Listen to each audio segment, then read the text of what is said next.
Hello मेरे फिल्मी दोस्तों, कैसे हो आप लोग। फिल्म चटोरे में आप सभी का स्वागत है। कुर्सी की पेटी बांध लीजिए क्योंकि आज का जो वीडियो है ना बहुत ही इंटरेस्टिंग होने वाला है। इसलिए जल्दी से वीडियो को लाइक कर दीजिए, चैनल को सब्सक्राइब कर दीजिए क्योंकि इसके बाद आप लोग कहानी में खो जाने वाले हैं। फिल्म की शुरुआत में पेंसिल्वेनिया में दो लोग एक गुफा का पता लगाने गए होते हैं जो एपलेचियन ट्रेल के नीचे 1000 फीट की गहराई में होती है। वे पुरानी चट्टानों की परतों को तोड़कर एक अज्ञात गुफा प्रणाली खोजते हैं। अचानक उन्हें एक अजीब आवाज सुनाई देती है और वे चौंक जाते हैं जब एक झुंड में पंखों वाले जीव गुफाओं से बाहर निकल आते हैं। खोजकर्ता भागने का सोचते हैं लेकिन वो जीव तुरंत उन्हें घेर लेते हैं और मार डालते हैं। मोंटक्लेयर में एलाय अपना एक और स्कूल का दिन खत्म कर रही होती है और उन बदमाश लड़कों को नजरअंदाज करने की कोशिश करती है जो उसका मजाक उड़ाते हैं क्योंकि वह सुन नहीं सकती। सौभाग्य से उसका सबसे अच्छा दोस्त रॉब उसका साथ देता है और उसने एलाय के साथ संवाद करने के लिए साइन लैंग्वेज भी सीखी है। हालांकि एलाय होंठ पड़ सकती है, रॉब एलाय का बहुत समर्थन करता है और उसका हाथ पकड़कर उसे घर छोड़ता है। जब एलाय घर पहुंचती है तो उसका कुत्ता ओटिस उसे तुरंत स्वागत करता है, लेकिन उसका भाई जूड उसका मजाक उड़ाता है। उसकी माँ कैली उसे डांटती है क्योंकि वह देर से आई है, लेकिन फिर मजाक करते हुए रॉब के साथ उसके रिश्ते पर चिढ़ाती है। अचानक ओटिस भौंकने लगता है और एलाय देखती है कि उसके बाल खड़े हो गए हैं जैसे कोई खतरा हो।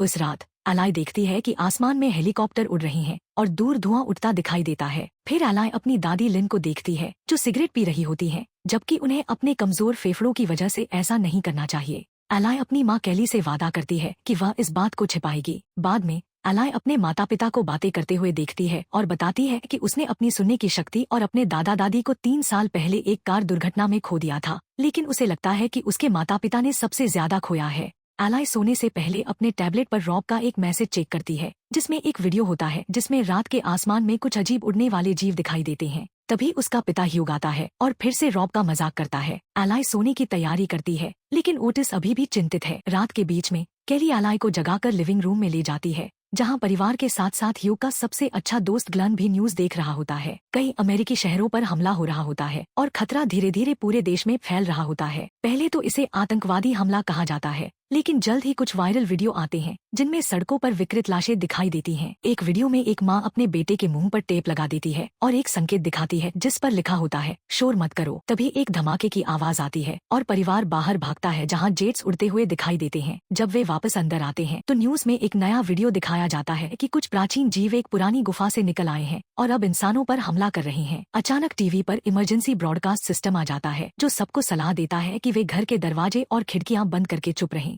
एलाय सुझाव देती है कि शहर सबसे खतरनाक जगह है क्योंकि वहाँ शोर ज्यादा होता है, इसलिए परिवार फैसला करता है कि वे शहर से निकल जाएंगे। ग्लिन और जूड एक कार में निकलते हैं और बाकी परिवार दूसरी कार में ओटिस के साथ। जब वे ड्राइव कर रहे होते हैं तो देखते हैं कि शहर धुएं से ढक गया है। सबवे सुरंगों में एक ट्रेन रुक गई होती है और कुछ लोग चुपचाप अंदर फंसे होते हैं। एक बच्चा रोता है और यात्री उसे उसकी माँ से छीनकर ट्रेन से बाहर फेंकने का प्लान करते हैं। माँ अपना बच्चा वापस ले लेती है और घोषणा करती है कि वह भी बच्चे के साथ जाएगी। माँ और बच्चा चुपचाप सुरंग में चलने लगते हैं, लेकिन जब बच्चा अपना पेसिफायर गिरा देता है और फिर से रोने लगता है तो जीव तुरंत आ जाते हैं। माँ बच्चे के साथ दौड़ने लगती है लेकिन वह इतनी तेज नहीं भाग पाती और ट्रेन के यात्री उन्हें मरते हुए देखते हैं। वापस परिवार की ओर रेडियो पर सुनने को मिलता है कि मरने वालों की संख्या बहुत अधिक हो गई है। एलाय रॉब से अपने टैबलेट पर बात करती है जो बताता है कि उसकी परिवार ने घर पर रहने का फैसला किया है जैसा कि अधिकारियों ने सलाह दी है। परिवार एक गैस स्टेशन पर रुकता है सामान लेने के लिए और एलाय ओटिस को टहलाने के लिए ले जाती है। अचानक ओटिस एक हथियारबंद आदमी पर भौंकने लगता है जो हवा में गोली चला देता है और परिवार से कार मांगता है। ह्यूग उसे चाबी देने के लिए तैयार होता है, लेकिन ग्लिन उस आदमी के पैर में गोली मार देता है और ओटिस उस आदमी को काट लेता है। फिर ग्लिन उस आदमी का हथियार ले लेता है और परिवार अपनी कार में निकल जाता है बिना इस बात की परवाह किए कि उस आदमी का क्या होगा। डर और तनाव जूड को इतना बेचैन कर देते हैं कि वह कार बदलकर अपने माता पिता के साथ बैठ जाता है। एलाय अपने टैबलेट पर न्यूज देखती रहती है और पता चलता है कि उन जीवों का नाम वेब्स रखा गया है क्योंकि वे वास्प्स की तरह झुंड बनाते हैं। अचानक ह्यूग ब्रेक लगाता है एक एक्सीडेंट को टालते हुए। सड़क पर बहुत ट्रैफिक होता है, इसलिए वे ऑफ रोड जाने का फैसला करते हैं और बस्ती से दूर चले जाते हैं। वे एक गेट पार करते हैं और एक अलग रास्ते पर पहुंच जाते हैं। जब रेडियो पर उन राज्यों के बारे में घोषणाएं होती हैं जो हमले में हैं, एलाय अपने टैबलेट पर देश की घटनाओं की भयानक तस्वीरें देखती है। कुछ घंटों बाद ग्लिन अपनी कार से कॉल करता है और कहता है कि रास्ता मुश्किल हो रहा है, इसलिए वह रुकेगा और रास्ता साफ करेगा। लेकिन तभी कुछ हिरन जंगल से बाहर आते हैं और ग्लिन उन्हें बचाने के चक्कर में अपनी कार से नियंत्रण खो देता है जो एक पहाड़ी से नीचे गिर जाती है और उलट जाती है, जिसमें ग्लेन अंदर फंस जाता है। ह्यूग उसकी मदद करने की कोशिश करता है, लेकिन दरवाजा नहीं खुलता। ग्लेन का पैर फंसा होता है, इसलिए उसे खिड़की से बाहर खींचकर नहीं निकाला जा सकता। केली 911 पर कॉल करती है, लेकिन कोई जवाब नहीं मिलता और ह्यूग दरवाजा खोलने के लिए टूल का इस्तेमाल करता है, लेकिन कोई फायदा नहीं होता। ग्लेन को अपनी स्थिति का एहसास हो जाता है और वह ह्यूग से कहता है कि वह उसकी बंदूकें ले आए। जब ग्लेन को उसकी बंदूकें मिल जाती हैं, तो वह परिवार से कहता है कि वे बिना उसके चले जाएं। ह्यूग हिचकिचाता है, लेकिन वादा करता है कि वह मदद लाकर वापस आएगा। परिवार फिर से कार में बैठता है, लेकिन ओटिस जोर से भौंकने लगता है। एली देखती है कि ओटिस के बाल खड़े हो गए हैं और उसे शोर मत करो की चेतावनी याद आती है, इसलिए वह अपने पिता से कहती है कि इंजन बंद कर दें। दुर्भाग्य से बहुत देर हो चुकी होती है और एक वेस्ट कार की खिड़की से टकरा जाता है। ओटिस उस जीव को देखकर और भी जोर से भौंकने लगता है, जिससे और भी अधिक वेस्ट्स आकर्षित हो जाते हैं और खिड़कियों पर टकराते रहते हैं। लिन चीख पड़ती है और ग्लेन भी वह चीख सुन लेता है, साथ ही वेस्ट्स की गुस्से भरी आवाजें भी। परिवार को बचाने के लिए ग्लेन अपनी बंदूकों से गोलियां चलाने लगता है, जिससे वेस्ट्स उसकी कार को घेर लेते हैं और उसे जल्दी ही मार डालते हैं। ओटिस फिर भी भौंकना बंद नहीं करता, चाहे ह्यूग उसे शांत करने की कोशिश करता है। आखिरकार ह्यूग को एक कठिन कदम उठाना पड़ता है। अपनी बेटी की विनती को नजरअंदाज करते हुए वह ओटिस को कार से बाहर धक्का दे देता है और वेस्ट्स उसे मार डालते हैं। कुछ घंटे बाद परिवार अभी भी कार के अंदर होता है। बाहर सब शांत होता है, लेकिन कुछ वेस्ट्स अभी भी आसपास होते हैं, इसलिए परिवार कार शुरू करने से डरता है। लेकिन वे वहाँ हमेशा के लिए नहीं रुक सकते, इसलिए ह्यूग धीरे से कार से बाहर निकलता है और आसपास का जायजा लेने लगता है। उसी समय लिन को अस्थमा का दौरा पड़ता है और इनहेलर लेने में जो कुछ सेकंड लगते हैं, उतने में एक वेस्ट कार के ऊपर आ बैठता है। ह्यूग धीरे से अपने उस औजार को उठाता है जो उसने पहले गिरा दिया था और उसे आगे फेंकता है। वेस्प उस औजार के पीछे चला जाता है बिना ह्यूग को देखे हुए। जब वेस्प उड़ जाता है, ह्यूग वापस कार में आता है और सांकेतिक भाषा का उपयोग करके परिवार को समझाता है कि ये जीव शोर के पीछे आते हैं क्योंकि वे अंधे होते हैं। परिवार तय करता है कि सभी डिवाइस बंद कर देंगे और केवल सांकेतिक भाषा का उपयोग करेंगे। फिर ह्यूग लिन से उसका लाइटर मांगता है, जिससे केली को झटका लगता है क्योंकि उसे पता चलता है कि उसकी माँ धूम्रपान करती है। ह्यूग ग्लेन की कार के पास जाता है और उसके शव से विदाई लेकर कार को आग लगा देता है। वेस्प्स तुरंत आग के चारों ओर इकट्ठा हो जाते हैं और कार के विस्फोट होते ही सभी मर जाते हैं। अब परिवार पैदल यात्रा कर सकता है। लंबी दूरी तय करने से लिन और कमजोर हो जाती है, इसलिए उसे सांस लेते समय ध्यान देना पड़ता है ताकि वह शोर न करे जब भी उसे कठिनाई होती है, और वह अपना इनहेलर इस्तेमाल करती है। परिवार कुछ देर आराम करने के लिए रुकता है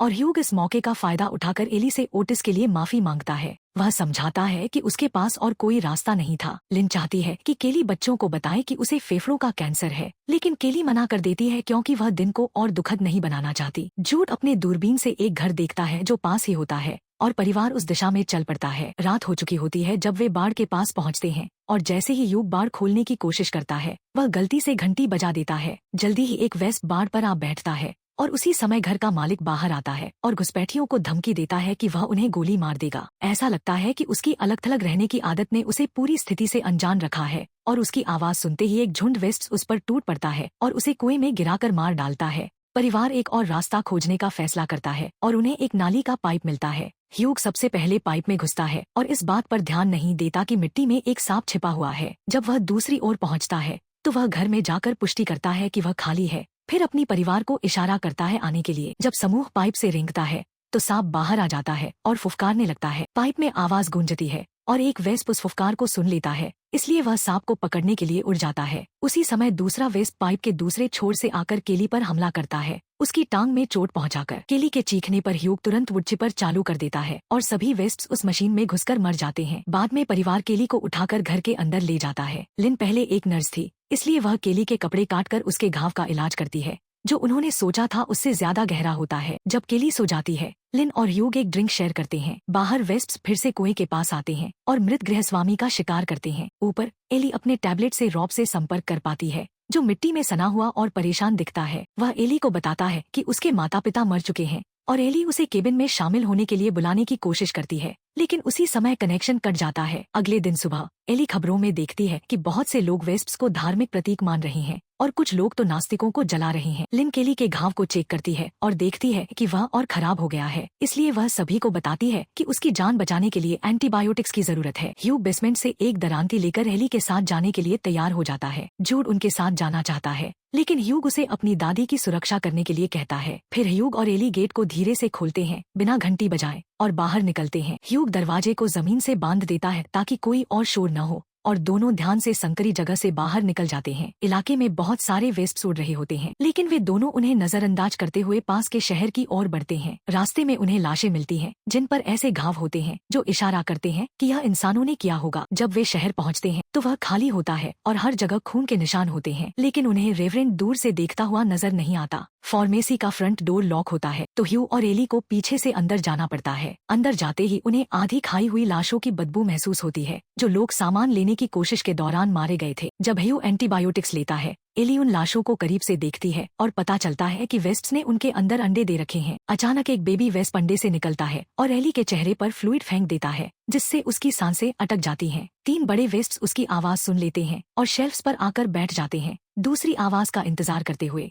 एली चारों तरफ देखती है और एक फायर अलार्म देखती है तो ह्यू एक मोप मांगता है। एली चुपचाप उसे मोप देती है। ह्यू उसमें आग लगाता है और अलार्म को एक्टिवेट करने के लिए उसे ऊपर उठाता है। अलार्म की गूंजती आवाज और पानी वेस्प्स को कंफ्यूज कर देता है, जिससे ह्यू और एली सुरक्षित रूप से फार्मेसी से बाहर निकल जाते हैं। जब वो लोग शहर से निकल रहे होते हैं तो उन्हें रेवरेंड मिलता है, जो उन्हें नजरअंदाज करने पर भी उनका पीछा करता है। चुपचाप बातचीत करने के लिए रेवरेंड अपनी नोटबुक में लिखा हुआ दिखाता है, जिसमें वो उन्हें अपने द हस्ट ग्रुप को ज्वाइन करने के लिए कहता है। एली और ह्यू उसका ऑफर ठुकरा देते हैं और रेवरेंड उन पर फुफकारता है, अपनी ज़बान के ना होने का खुलासा करते हुए। थोड़ी देर बाद दोनों वापस घर पहुंचते हैं और दवाई के कारण केली की तबीयत बेहतर हो जाती है। ह्यू टीवी से और खबरें लेने की कोशिश करता है, लेकिन कोई सिग्नल नहीं होता। एली उसे अपने टैबलेट से सीखी हुई आखिरी बातें बताती है। CNN एक बंकर से प्रसारण कर रहा है और उनका सिग्नल कमजोर है और वेस्प्स को अत्यधिक ठंड पसंद नहीं है। बर्फ में उनकी मृत तस्वीरें हैं। इसका मतलब है कि आर्कटिक सर्कल के ऊपर लोग बच रहे हैं।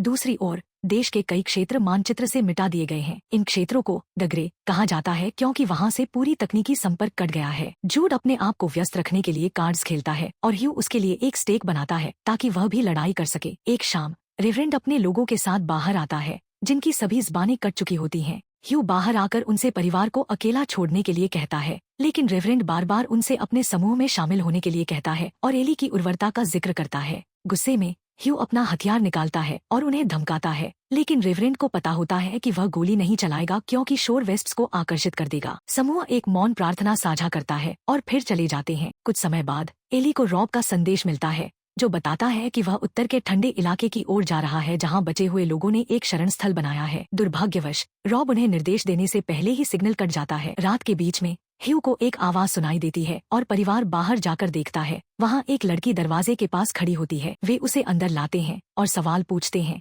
सिर्फ यह जानने के लिए कि उसकी ज़बान गायब है। वह लड़की रेवरेंड ने भेजी होती है और जब वह अपनी जैकेट खोलती है तो पता चलता है कि उसके शरीर के आसपास कई फोन बंधे हुए हैं। इसी समय एली अपनी खिड़की के पास एक छाया देखती है और पास जाकर देखती है कि वहाँ एक फोन कांच पर टेप किया गया है। अचानक वह फोन और लड़की के आसपास बंधे सभी फोन बजने लगते हैं, जिससे वेस्प्स घर की ओर उड़ने लगते हैं और खिड़कियों से टकराने लगते हैं। ह्यू सारे फोन लड़की से लेकर पानी में फेंक देता है, जिससे वे चुप हो जाते हैं। एक वेस्प एली की खिड़की तोड़कर अंदर आने की कोशिश करता है, लेकिन वह समय रहते कमरे से बाहर निकलकर दरवाजा बंद कर लेती है। जब सारे फोन का शोर बंद हो जाता है तो ऐसा लगता है कि वेस्प्स हार मानने वाले हैं, लेकिन एक और फोन दूसरी खिड़की पर बजता हुआ मिलता है। वेस्प्स शीशे को तोड़ने के बहुत करीब होते हैं। ह्यू और जूड खिड़की को ब्लॉक करने की कोशिश करते हैं, जबकि औरतें बेसमेंट में छुपने के लिए जाती हैं। बेसमेंट में द हस्ट के 3 सदस्य उनका इंतजार कर रहे होते हैं और वे तुरंत एली को पकड़ने की कोशिश करते हैं। केली हथौड़े से उन पर हमला करने की कोशिश करती है, लेकिन वे उसे आसानी से धक्का देकर एली और छोटी लड़की के साथ भाग जाते हैं। लिन उनका पीछा करती है और उन्हें नीचे गिरा देती है। उसी समय एली उनके हाथ काटकर खुद को छुड़ाती है। जैसे ही एली भागती है, लिन जोर से चिल्लाती है,